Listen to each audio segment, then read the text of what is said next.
Բարի լույս, օրակարգը սկսում է աշխատանքը առաջինի ուղիղ եթերում։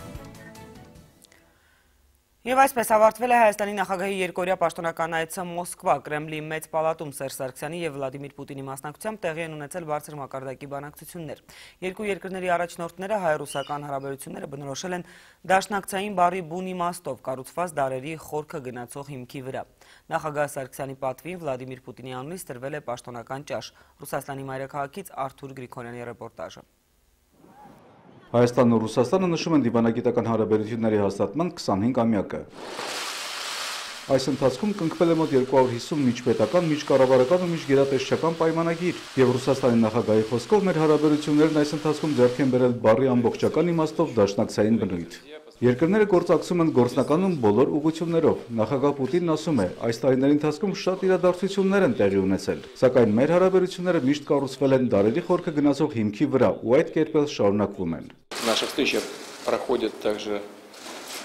на фоне подготовки к Մեր հանդիպումն ընթանում է Հայաստանում սպասվող խոշոր ներքաղաքական իրադարձության ֆոնին։ Ապրիլի 2-ին տեղի են ունենալու ազգային ժողովի ընտրություններ, եւ սահմանադրական փոփոխություններով պայմանավորված ըստ երևույթին այդ գործընթացն այնքան էլ հեշտ չի ընթանում, բայց վստահ եմ, որ ձեր ղեկավարությամբ Հայաստանը զարգացման այդ փուլն էլ կհաղթահարի։ Մենք անկեղծորեն հաջողություն ենք ցանկանում ձեզ։ Мы искренне желаем вам успеха. Մեր փոխգործակցությունն անընդհատ հարստանում է, նորանոր հարցեր են առաջ գալիս եւ բարձրագույն մակարդակով պարբերական հանդիպումները թույլ են տալիս իմի բերել կոնկրետ ժամանակահատվածի աշխատանքը, նախանշել մոտ ապագայի ու հեռանկարի գլխավոր ուղղությունները, նշեց նախագահ Սարգսյանը։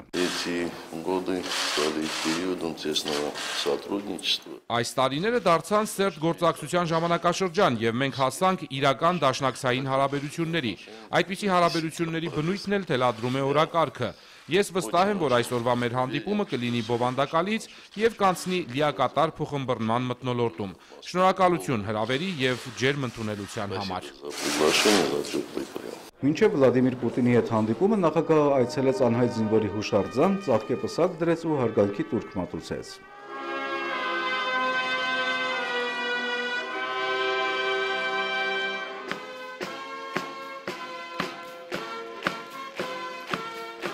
Իսկ օրը Հայաստանի նախագահը սկսել էր Ռուսաստանի եւ Նոր Նախիջևանի հայոց թեմի առաջնորդարանում։ Սուրբ պայծառակերպություն մայր տաճարում նախագահն ու պատվիրակության անդամները մասնակցեցին առավոտյան ժամերգությանը, Տեր Եզրած Սրբազանի հետ մոմ վառեցին, կանգնեցին միասնական աղոթքի։ Արթուր Գրիգորյան, Արմեն Անդրեասյան եւ Արտակ Ղևոնդյան, օրակարգ, Մոսկվա։ Կառուցողական եւ հագեցած Սերժ Սարգսյանի գնահատականն է ռուս պաշտոնակցի հետ հանդիպմանը։ Համատեղ ասուլիսում նախագահները հայտնել են, որ հետագայում եւս ջանքեր կգործադրեն ռազմատեխնիկական, արտաքին քաղաքական, առևտրատնտեսական մի շարք ոլորտներում փոխադարձ կապերն ամրապնդելու, խորացնելու համար երկու երկրների միջև կնքված պայմանագրերին համապատասխան։ Քաղաքական, տնտեսական ու մշակութային գործակցության 25-ամյա ճանապարհը Կրեմլի ղեկավարը հարուստ է համարում։ Սերժ Սարգսյանի հետ քննարկումները ավանդույթի համաձայն կառուցողական ու գործնական։ Խորհրդարանական ընտրության ու կառավարման ձևի փոփոխման շեմին գտնվող Հայաստանին Վլադիմիր Պուտինը հաջողություն է մաղթում։ Россия искренне заинтересована в стабильной, независимой и динамично развивающейся Армении. Ռուսաստանն անկեղծորեն շահագրգռված է, որ Հայաստանը լինի կայուն, անկախ եւ դինամիկ զարգացող երկիր։ Մեր երկրների հարաբերություններն իսկական, բարեկամական եւ դաշնակցային բնույթ ունեն։ Շուտով ապրիլի 3-ին նշելու ենք երկկողմ դիվանագիտական հարաբերությունների հաստատման 25-ամյակը։ Ռուսաստանը եւ Հայաստանը ձգտում են փոխշահավետ համագործակցության եւ ռազմավարական բազմակողմանի գործընկերության։ 3 միլիարդ դոլարի կապիտալ գործող 2000 ձեռնարկությամբ էներգետիկայից հաղորդակցություն, կապույտ վառելիք ու ալյումինի արտադրություն։ Ռուսաստանը Հայաստանի առևտրատնտեսական առաջատար գործընկերն է։ По итогам прошлого года двусторонний товарооборот вырос на 6%. Անցած տարվա արդյունքներով ապրանքաշրջանառությունն աճել է 6%-ով։ Ռուսաստանը Հայաստան ներկրվող բնական գազի խոշորագույն մատակարարն է։ Գազի սպառումը Հայաստանում 100%-ով իրականացվում է ռուսաստանյան գազի հաշվին։ Ռոսատոմն արդիականացնում է հայկական ատոմակայանը։ Հաջողությամբ է առաջ գնում գործակցությունը լեռնահանքային արդյունաբերությունում։ Երկաթուղային ցանցի տեխնիկական թարմացման նպատակով Ռուսաստանը կատարել է $500 միլիոն ներդրում։ Տնտեսական ներուժ Երևանն ու Մոսկվան կարող են շատ ավելի իրացնել։ Սերժ Սարգսյան խոսում է թվերով։ 2016-ին երկկողմ առևտրաշրջանառությունն աճել է 15%-ով։ Այս հունվարին եւս գրանցվել է ցուցանիշերի զգալի աճ։ Հայաստանը նախագահ Սարգսյանի հավաստմամբ հետաքրքրված է նաև ԵԱՏՄ շրջանակում գործակցության խորացմամբ ու այդ կառույցի միջազգային հեղինակության բարձրացմամբ։ Принимая во внимание возможности Армении, Հաշվի առնելով Հայաստանի հնարավորությունները, աշխարհագրական դիրքը եւ անդամակցությունը ԵԱՏՄ-ին մեծ ներուժ ենք տեսնում Հայաստանով Իրան եւ Պարսից ծոց տարանցիկ ճանապարհի ապահովման գործում։ Հայ-ռուսական անվտանգային օրակարգը չի շրջանցել Արցախյան կարգավորումը։ Երևանն ու Մոսկվան Մինսկյան մյուս երկու միջնորդների հետ լիակատար փոխըմբռնման մեջ են։ Հակամարտությունը պետք է կարգավորել բացառապես խաղաղ ու բանակցային ճանապարհով։ в ходе состоявшихся переговоров вновь была подчеркнута важность Բանակցությունների ընթացքում կրկին ընդգծվեց 1994-1995 թվականների հրադադարի ռեժիմի մասին եռակողմ անժամկետ համաձայնագրի պահպանման եւ կատարման կարեւորությունը։ Ընդգծվել է Վիեննայում եւ Սանկտ Պետերբուրգում ձեռք բերված պայմանավորվածությունների կատարման անհրաժեշտությունը։ Եվ վերջում շնորհակալություն Վլադիմիր Պուտինին մշակութային հաճելի անակնկալի համար։ 22 տարի առաջ Հայաստանից գողացված Վրուբելի հայտնի կտավը գտնվել է։ Ռուսաստանը այն կփոխանցի սեփականատիրոջը։ Աբրահամ Գասպարյան, Արթուր Գրիգորյան, Լուսինե Կոշեցյան եւ Արտակ Ղևոնդյան, օրակարգ, Մոսկվա, Երևան։ Պատվո շքանշան ռուսաստանյան պետական քաղաքական գործիչ Սերգեյ Ստեպաշինին վաղը մի բարեկամին նախագահ Սարգսյանը պարգևը հանձնել է Մոսկվայում մեր դեսպանատանը։ Դաշնության նախկին վարչապետն ու մեր երկրի ղեկավարը լրագրողներին պատմել են իրենց ծանոթության ու տասնամյակների շարունակվող ընկերության մասին։ Պաշտոնապես Սերգեյ Ստեպաշինը պատվո շքանշանով պարգևատրվում է Հայաստանի եւ Ռուսաստանի միջև համագործակցության խորացմանը ժողովրդների միջև բարեկամության ամրապնդման նշանակալի ավանդի համար։ Իսկ մարդկային հարթությունում դրա հիմքում նաև ժամանակի փորձությունն անցած ընկերության մի պատմություն է, որն սկսվել է Արցախի համար ծանր ժամանակներում։ Ստեպաշինը հիշում է, նոր էր նշանակվել հակահետախուզության դաշնային ծառայության տնօրեն, առաջինը Սերժ Սարգսյանի հետ է հանդիպել, նա այդ ժամանակ Հայաստանի անվտանգության մարմիններն էր ղեկավարում։ Խոսեցինք, համաձայնագիր ստորագրեցինք ու սկսեցինք հիշել, որտեղ ենք տեսնվել, Ղարաբաղում։ Ես Վոլսկու-շտաբում երիտասարդ փոխգնդապետ, նա Կոմունիստ միության քաղաքոմի երիտասարդ քարտուղար, բայց մարտական։ Արդեն նախկին քարտուղարի ասում է նախագահը, տեղեկացնել է, որ Ստեպաշինը Բաքվում հայտնի իրադարձությունների ժամանակ շրջանի պարետ է եղել։ Սումգայիթի ժամանակ էլ այնտեղ էր, այնուհետև եկավ Արցախ։ Հետո արդեն տարբեր պաշտոններում գործընկեր էին։ Но вопрос не в этом, вопрос в том, Սակայն դա չէ հարցը։ Առաջին հանդիպումից մենք փոխըմբռնում գտանք, կար համակրանք, ընկերացանք։ Մինչև այսօր էլ ընկերություն ենք անում։ мы подружились. Дружим до сегодняшнего дня. Ինչպես է մարդկանց վերաբերվում պաշտոնանկությունից հետո Ստեպաշինը հասկացել է Պավել Գրաչովի օրինակով։ Единственное, где он себя чувствовал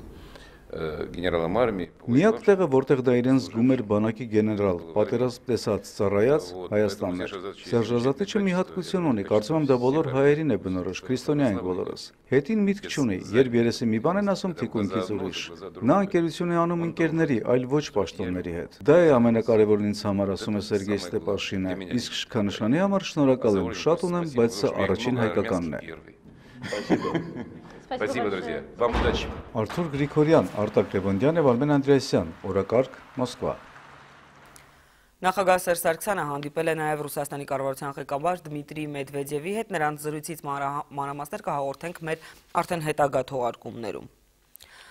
Շարունակում ենք թողարկումը։ Հայաստանի եւ Թուրքմենստանի հարաբերությունները զարգանալու մեծ ներուժ ունեն։ Տնտեսությունն ու հատկապես էներգետիկան վարչապետ Կարապետյանն ընդգծել է Թուրքմենստանի էներգետիկայի նախարարի հետ հանդիպմանը։ Զրուցակիցները խոսել են վարչապետի առաջիկա պաշտոնական այցի մասին Թուրքմենստան, որի ընթացքում կքննարկվեն տարբեր ոլորտներին վերաբերող նախագծեր ու ծրագրեր։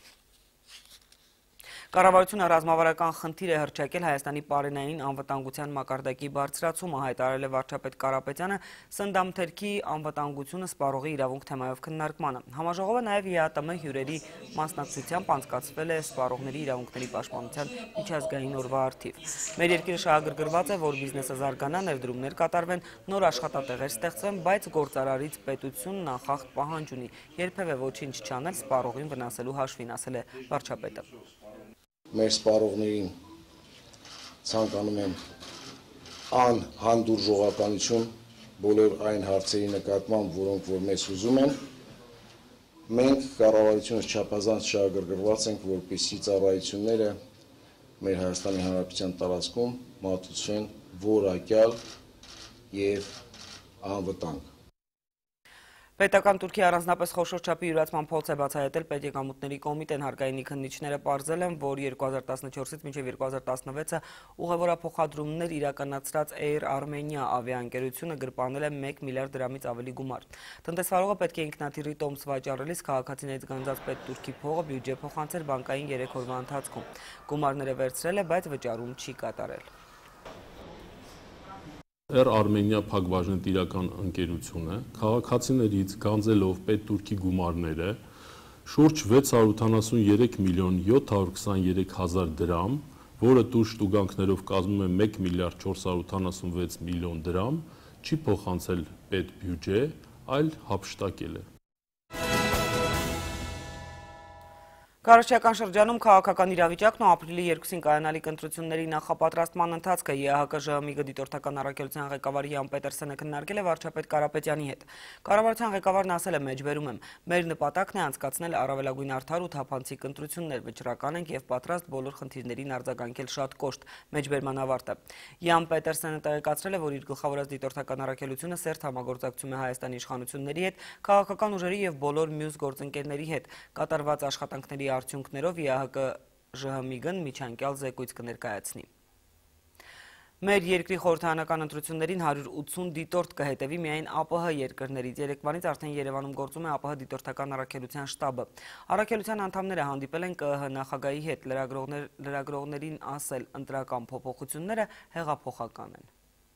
Մինչև օրս քարոզարշավի ընթացքում խախտումներ եղել են թե ոչ, ԱՊՀ դիտորդական առաքելության ներկայացուցիչներն առայժմ չեն կարող պատասխանել։ Դեռ նոր ենք ծանոթանում իրավիճակին, ասում է Վիկտոր Գումինսկին։ ԿԸՀ նախագահի հետ հանդիպման ժամանակ ներկայացնում են իրենց աշխատանքի ոճն ու ծանոթանում մեր երկրի ընտրական օրենսգրքում կատարված փոփոխություններին։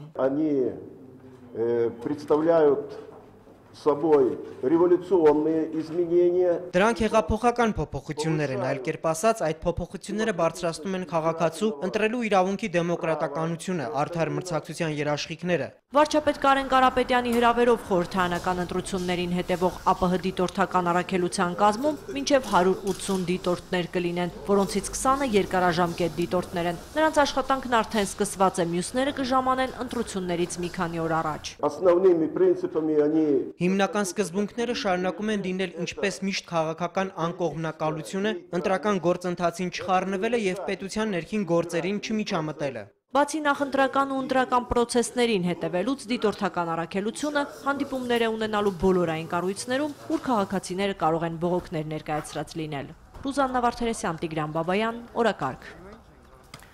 Հանրային հեռուստաընկերության օրակարգ լրատվական ծառայությունը նախընտրական քարոզչության վերջին շաբաթվա ընթացքում նախատեսում է կազմակերպել հեռուստաբանավեճ ընտրարշավին մասնակցող 9 կուսակցություն դաշինքների ցուցակների առաջին հորիզոնական զբաղեցնող գործիչների միջև թեման Հայաստանի զարգացման տեսլականն է։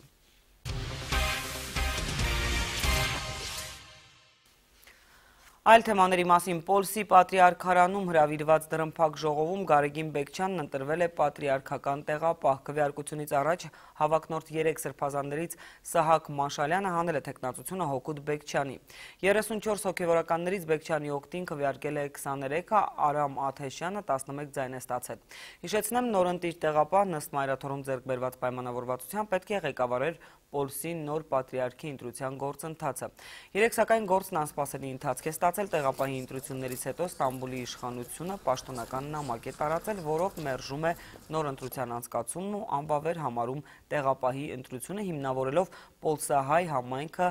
պառակտումներից զերծ պահելու համար։ Անընդունելի իրավիճակի մեջ թեման թիմանենք հայոց եկեղեցին գամք մտցրեցվորեց եւ այս գամքը ընդունելություն չկդած բեզության կողմ է։ Արցախի խաղաղության համար պայքար ոչ միայն սահմանին, այլ նաև Փարիզում, Լիոնում, Մարսելում ֆրանսահայերը եւ հայերի ֆրանսիացի բարեկամները զանգվածային ցույց են անցկացրել Ադրբեջանի նախագահի այցի դեմ, հայտարարել են, որ իրենք Արցախի օրինական դեսպաններն են։ Փարիզից մեր թղթակցի ռեպորտաժը։ Ֆրանսիայի ընկերակցությունները համակարգող խորհրդի նախաձեռնությամբ Փարիզի Տրոկադերոյի հրապարակում տեղի ունեցավ ֆրանսիահայության մասսայական բողոքի ցույցը «Ստոպ Ալիև» կարգախոսով, ընդդեմ Ալիևի պաշտոնական այցի Ֆրանսիա։ Չընկերությունին, որ Ֆրանսիան այսպիսի ձևով ընդունի Ալիևի պես դիկտատորը, Ալիևի պես նախագահը, որ ճնշում կպանեցնի Արցախի վրա։ Հանրահավաքի մասնակիցներն իրենց բողոքն էին արտահայտում Ալիևի վարած ագրեսիվ քաղաքականության դեմ, կոչերով եւ պաստառներով «Ղարաբաղը մերն է», «Խաղաղություն Արցախի համար», «Ալիև մարդասպան», «Մի դարձեք Ալիևի հանցակիցը»։ Ալֆորվիլի քաղաքապետ սենատոր Լյուկ Կարբունասն հայտարարեց, որ մտադիր է որպես քույր քաղաքներ համագործակցել Արցախի որոշ քաղաքների հետ, որպեսզի Արցախի խաղաղության համար պայքարը դառնա միասնական պայքար։ Ես հպարտ եմ լինել Ֆրանսիայի միակ քաղաքապետը, որն իր քաղաքի մուտքում կտեղադրի Արցախի դրոշը։ Ես որպես ֆրանսիացի սենատոր անընդունելի եմ համարում, որ Հայաստանի նախագահի պաշտոնական այցից մի քանի օր անց Ֆրանսիան թույլատրում է թուրք նախարարին հանրահավաք կազմակերպել այստեղ։ Ես անընդունելի եմ համարում, որ այսօր Ֆրանսիան ընդունում է բռնապետ նախագահ Ալիևին։ Շատ դժվար է չբողոքել, երբ Ալիևը պահանջում է Ֆրանսուଆ Օլանդին իրեն ընդունել տեղեկանալով, որ նա ընդունել է Հայաստանի նախագահին։ Դժվար է չբողոքել, երբ ամեն օր ադրբեջանցիները կրակ են բացում Արցախի սահմանին։ Ես դատապարտում եմ Ալիևի այցը Ֆրանսիա, նրան չպետք է ընդունեին։ Հայ ժողովուրդը միշտ եղել է խաղաղ ժողովուրդ։ Ես հայ ժողովրդի կողքին եմ։ Ցուցարարների հիմնական պահանջներն էին նախ եւ առաջ իրական զինադադար հաստատել Արցախի եւ Ադրբեջանի միջև, ստիպել Ադրբեջանին գալ բանակցությունների սեղանի շուրջ եւ ընդունել խաղաղության տարբերակը։ Փարիզի մասսայական հանրահավաքից բացի նույն օրը տեղի ունեցան ֆրանսիայերի մասսայական բողոքի ցույցեր նաեւ հայաշատ Լիոն եւ Մարսել քաղաքներում։ Մարիամ Տրգուլանյան, Խաչատուր Մարտիրոսյան, Օրակարգ, Փարիզ։ Պատերազմող Սիրիայի ազատագրված Հալեպը դեռ վերջնական չի ազատագրվել ջրի խնդրից։ 2 ամիս անջուր մնալուց հետո մեր հայրենակիցները հայկական ճեմարանի բակում փորված ջրհորներից մեքենաներով ջուր են հասցրել բնակիչներին։ Ռեպորտաժ Հալեպից։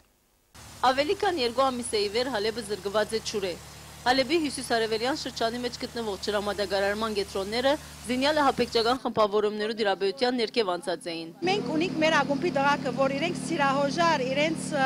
բոլոր ջիքը կտապեն եւ անշուշտ մեզի կօգնեն։ Պատերազմի տարիներուն կանխատեսելով ջուրի տակնապը, pedagogan շրջանակներ համագործակցաբար մարդասիրական զանզան գողմերու հետ քաղաքի մեջ դասնյակներով ջրհորներ փորած էին։ Չես մեկ հատ ներքո ջամարանի փագեններս Օրվինը մինչև այսօր շրջանս իմալուց է ջուրը։ Վերջին ամիսներուն կարելի եղավ գարկ ջրհորներու խողովակները ուղղակիորեն միացնել շենքերու խողովակներուն եւ թեթևցնել մերթ գտնվող ջուրի տակնապը։ Գենցաղային ամենածանր այս տակնապին Հալեբայության օգտակար դառնալու նպատակով Տիկրանյան, Սիմոն Վրացյան եւ Արամ Մանուկյան ակումբներու երդասարտները աշխատանքի լծվեցան։ Ավելի քան 2 ամիս է քաղաքը զուրկ է գաթիլ ջուրը։ Այս առումով մենք տացիալ պատրաստ ենք եւ կամավորորեն դերտանալու մեր ժողովրդին ջուր հայտարարելով անոնց մեր հայկական կենտրոններու ջրհորներեն ամեն քնով։ Քանի օր առաջ երկրի բանակը ազդակրելով Խավսեի շրջանը պետության դիրաբերության ներքև անցուց ջրամատակարարման կենտրոնները։ Ջրաբաշարի եւ էլեկտրականության նախարարներու անմիջական հսկողությամբ պաշտոնական հայտարարություններ կատարվեցան շատ կարճ ժամանակվա մեջ ջուրի տակնապը լուծելու։ Մարիա Գաբրիելյան, Բերջ Բողիկյան, Օրագարկ, Հալեպ։ Արևային Հայաստանի պատկերները վաստակավոր նկարիչ Մավոն Շմավոնյանը ներկայացրել է Միացյալ Նահանգներում։ Լոս Անջելեսում մեր երկրի գլխավոր հյուպատոսությունը նկարչին պատվոգիր է շնորհել աշխարհում հայ մշակույթն ու արվեստը տարածելու համար։ Ներկաները մեր թղթակցին ասել են, որ սարյանական գունապնակներով կտավներն իրենց մտովի հայրենիք են տեղափոխել։ Հայկական բարեգործական ընդհանուր միության ցուցասրահը լուսավորվել էր գույներից, որոնք Հայաստանից բերել էին Շմավոն Շմավոնյանի կտավները։ Հայկական բնաշխարհի կտավներին պատկերված հրաշալիքները ամերիկահայերին հաճելիորեն մտքով տեղափոխում էին հայրենիք։ Ձյունի միջի արևի, Գառնան առաջին ծաղիկների, արևահամ մրգի կամ Սևանի ու Արարատի գեղեցկության հիշողություններով։ Հայրենիքն է, որ ներկայացնող իր գեղեցիկ լեռնաշխարհով, իր կեդերով, իր ծաղիկներով։ Հրապուրիչ է իր գույներով, իր տաք երանգներով, արևային գույներ, հիշեցնում է մեր Մարտիրոս Սարյանի գույները։ Նինանման չէ, շատ գեղեցիկ են։ Գույները սիրուն են եւ իր ստայլը ավոր է։ Շմավոն Շմավոնյանին համայնքը վաղուց է ճանաչում եւ սպասում։ Նկարչի ցուցահանդեսները Միացյալ Նահանգներում կազմակերպվում են 90-ականների վերջից։ Նրա կտավների լուսավոր գույներն ու պատկերները գրավել են նաեւ ամերիկացի արվեստասերներին։ Գլենդեյլի, Բրբենքի, Սան Հոզեի, Թարզանայի հիվանդանոցների պատերը զարդարում են հայ նկարչի գործերը, որոնք բուժական հիմնարկները հատուկ ընտրել են իրենց այցելուներին ապաքինման հույսով ու լավատեսությամբ վարակել։ շարունակելու։ Մշակույթը միշտ բերում է սեր, համերաշխություն եւ լավ ապրելու գրվական, այս է։ Նկարչի ցանկությունն է, որ իր կտավները դրսում ապրողների սիրտը ջերմ պահեն Հայաստանի վրա եւ սիրով ու հոգատարությամբ լի նրա գեղեցկության նկատմամբ։ Ես տեսնում եմ, որ շատ հետաքրություն կա եւ շատ կապ կա, իսկ դրանով նաեւ կապում է Սփյուռք եւ Հայաստան։ Մեր երկիրը սքանչելի երկիր է, մենք բոլորս նեցուկ պետք է լինենք մեր երկրին։ Շմավոն Շմավոնյանի աշխատանքների երրորդյա ցուցահանդեսը դեռ չավարտված, որոշվեց հաջորդը չի ուշանա։ Լիլիթ Ցետրակյան, Էդուարդ Պետրոսյան, Առաջին ալիք, Միացյալ Նահանգներ։ Սահմանը պետք է ամուր լինի նաև բարեկեցիկ կյանքով ապրող գյուղերով, այս սկզբունքը Grand Holding-ի համար գլխավորն է։ Սեփականատեր Միքայել Վարդանյանը շարունակում է ֆինանսական օգնությունը Տավուշի մարզի գյուղերին ու քաղաքներին։ Միայն վերջին մեկ ամսվա ընթացքում Grand Holding-ը 160 միլիոն դրամ է հատկացրել Տավուշի 19 համայնքի։ Բոլորը մեզ նախանձով են նայում, որ մենք մեր թիկունքին, մեր կողքին ունենք պարոն Վարդանյանի նման ազնվորություն։ Չորաթան տանող ճանապարհն է։ Grand Holding-ը ճանապարհների հարթեցման եւ խճապատման համար հատկացրել է 15 միլիոն 300 հազար դրամ։ Ճանապարհների հարցը հոլդինգի միջոցներով կարգավորվել է նաև մարզի Նորաշեն, Ազատամուտ, Գետահովիտ համայնքներում, ինչի համար հոլդինգը տրամադրել է 25 միլիոն 400 հազար դրամ։ 14 միլիոն 300 հազար դրամ էլ հատկացվել է Չինարիին ճանապարհների նորոգման եւ հակառակորդի կրակոցներից պաշտպանող պատի կառուցման համար։ Միքայել Վարդանյանի տրամադրած միջոցների շնորհիվ նորոգվում կամ նոր գյուղտեխնիկա է ձեռք բերվում։ 14 միլիոն դրամով Տավուշ գյուղը կունենա նոր գյուղտեխնիկա։ Պարոն Վարդանը մեզ օգնել է նաև 10 կիլոմետր ջրագիծ կառուցելու համար, հիմա մեզ օգնել է, որպեսզի ներքին ցանց կառուցենք։ Թեղուտում Միքայել Վարդանյանի տրամադրած 6 միլիոն 200 հազար դրամով կնորոգեն մանկապարտեզը եւ կկառուցեն նոր ջրագիծ։ Գոշը Grand Holding-ի հատկացրած 5 միլիոն դրամով կունենա հանդիսությունների նորոգված սրահ, իսկ Խաղարծինում 8.5 միլիոն դրամով կնորոգեն եւ կցանկապատեն գերեզմանատունը։ Միքայել Վարդանյանի տրամադրած 3 միլիոն դրամով Ենոքավան գյուղի հանդիսությունների սրահը կնորոգվի եւ կկահավորվի։ Ուզում եմ մեր շնորհակալությունը հայտնել ձեզ ձեր կատարած աշխատանքների համար։ Դուք եղել եք միշտ մեր կողքին։ Սահմանապահ Այգեձորի 198 աշակերտ ունեցող դպրոցում Grand Holding-ի շնորհիվ արդեն կա համակարգչային դասասենյակ։ Grand Holding-ի նվիրաբերած 9 միլիոն դրամով նորոգվել է Խաշտարա գյուղի մանկապարտեզը։ Միքայել Վարդանյանը բարեգործություն է անում Տավուշի մարզի ոչ միայն գյուղերում, այլև քաղաքներում։ 2.5 միլիոն դրամ Դիլիջանի կանգառների նորոգման համար, իսկ Իջևանում 21 միլիոն դրամով նորոգվել են բազմաբնակարան շենքերի շքամուտքերը։ Բերդ քաղաքին հատկացված 29 միլիոն 250 հազար դրամի մի մասը կուղվի փողոցների լուսավորությանը, շենքերի շքամուտքերի նորոգմանը եւ որոշ թաղամասերի գազաֆիկացմանը։ Տավուշի բազմաթիվ սահմանապահ համայնքներ բյուջեի սղության պատճառով չեն կարողանում օգտվել համաֆինանսավորվող ծրագրերից։ Grand Holding-ի սեփականատեր Միքայել Վարդանյանն ասաց, որ պատրաստ է կատարել համաֆինանսավորվող ծրագրերի համայնքների մասնաբաժնի ծախսերը։ Բոլորից գործն է մեր սահմանները պահել։ Մենք հպարտանում ենք, որ սեն ժողովուրդ ապրում սահմանի վրա։ Եվ իհարկե, ընտանիքի նման ձեզ ընդունում ենք, սիրում ենք։ Ամբողջ Grand Holding-ով։ Սահմանը պետք է ամուր եւ պաշտպանված լինի ոչ միայն բանակով, այլև զարգացած եւ բարեկեցիկ սահմանամերձ գյուղերով։ Սա Grand Holding-ի սեփականատեր Վարդանյան ընտանիքի գլխավոր սկզբունքն է։ Եվ եղանակի մասին մարտի 16-ից 19 ժամանակ առ ժամանակ սպասվում են տեղումներ, լեռնային գոտիներում թաց ձյուն եւ ձնախառն անձրև, նախալեռնային ու հովտային գոտիներում անձրև, մարտի 20-ին սպասվում է առանց տեղումների եղանակ։ Այսքանը հանդիպելու ենք կեսօրից հետո։